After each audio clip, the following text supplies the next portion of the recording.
Boa tarde a todos. O meu nome é Gabriel. Eu vou estar apresentando o trabalho de geografia juntamente com a Érica. A gente vai estar falando sobre o Pantanal.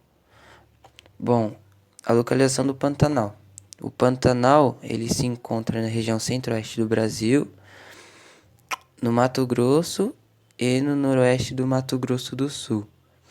Ele também se encontra no norte do Paraguai e no leste da Bolívia. A área de ocupação do Pantanal. O Pantanal, ele ocupa uma área de 150.355 quilômetros quadrados. Ele possui quase 2% do território nacional, né, que é do território brasileiro, e ele também é constituído principalmente por uma savana éptica alagada. Este bioma, ele está presente em apenas dois estados brasileiros, que é o Mato Grosso com 7% de ocupação do território e o Mato Grosso do Sul com 25%. Bom, o clima do Pantanal. O clima do Pantanal é um clima tropical continental, né? Que no verão é quente e chuvoso e no inverno é frio e seco. Isso ocorre por causa das variações entre os ciclos de chuva, né? Que começam de março, né? E aí o tempo de seca vai até abril a setembro. É isso. E agora eu vou passar a palavra para Érica. Olá, eu sou a Érica e estarei falando sobre as características e a ocupação humana do bioma Pantanal. Caracterizar o bioma Pantanal é algo muito complexo, porque ele é considerado uma biodiversidade, porque ele abrange algumas partes dos biomas do Cerrado, da Caatinga, da Mata Atlântica e da Floresta Amazônica. Além de que seu território ele se estende em 3 países, que é o Brasil, a Bolívia e o Paraguai. Por causa disso, nós temos uma diversidade na fauna e na flora, mas agora eu estarei dizendo algumas das principais características do bioma Pantanal em relação à fauna e à flora, que literalmente significam os animais e as plantas.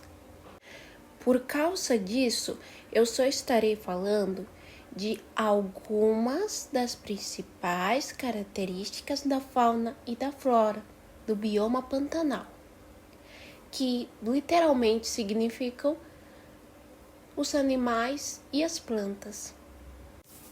Vamos começar pela flora, enquanto eu não termino o desenho. Há a presença de árvores, de arbustos e de plantas rasteiras nas alturas intermediárias, enquanto que nas regiões mais altas, que não são inundadas, aparecem grandes árvores. Uma curiosidade sobre a flora do Pantanal é que a maioria dessas plantas são endêmicas. E o que isso significa? Que elas são únicas daquela região e que podem ser utilizadas para procedimentos de medicamentos.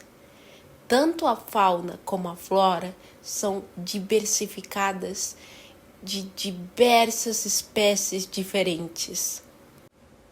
E continuando esse raciocínio de que ela é diversa em sua fauna e flora, vamos então dar uma olhada na fauna. Alguns desses animais são o cervo do Pantanal, o tuiuí, a sucuri, a araraçu grande e a capivara, que são pouquíssimos exemplos comparado à diversidade que este bioma apresenta. E por que são tantas espécies diferentes? Bem, não é apenas diversas espécies. São praticamente todos os animais do Brasil presentes nesse pequeno bioma comparado aos outros biomas brasileiros. E isso acontece porque ele está conectado com o Cerrado, com a Mata Atlântica, com a Floresta Amazônica, e ainda ele faz parte e se estende em outros 2 países, que é o Paraguai e a Bolívia. E uma curiosidade, eles não chamam esse bioma de Pantanal, mas sim de Chaco. Concluindo, é muito complicado dizer com tão poucas palavras as características do bioma do Pantanal, porque ele é um bioma muito complexo que abrange diversas espécies diferentes. E como eu tinha dito mais antes, praticamente todos os animais do Brasil. Por isso, ele é tão famoso pelo turismo, porque ele é um bioma cheio de biodiversidade e de beleza. Bem do turismo, da venda de gados e da agropecuária. Por isso que a maioria das pessoas que moram lá são fazendeiros, porque há muitas áreas rurais. Agradecemos por ter assistido até aqui e muito obrigada pela sua atenção.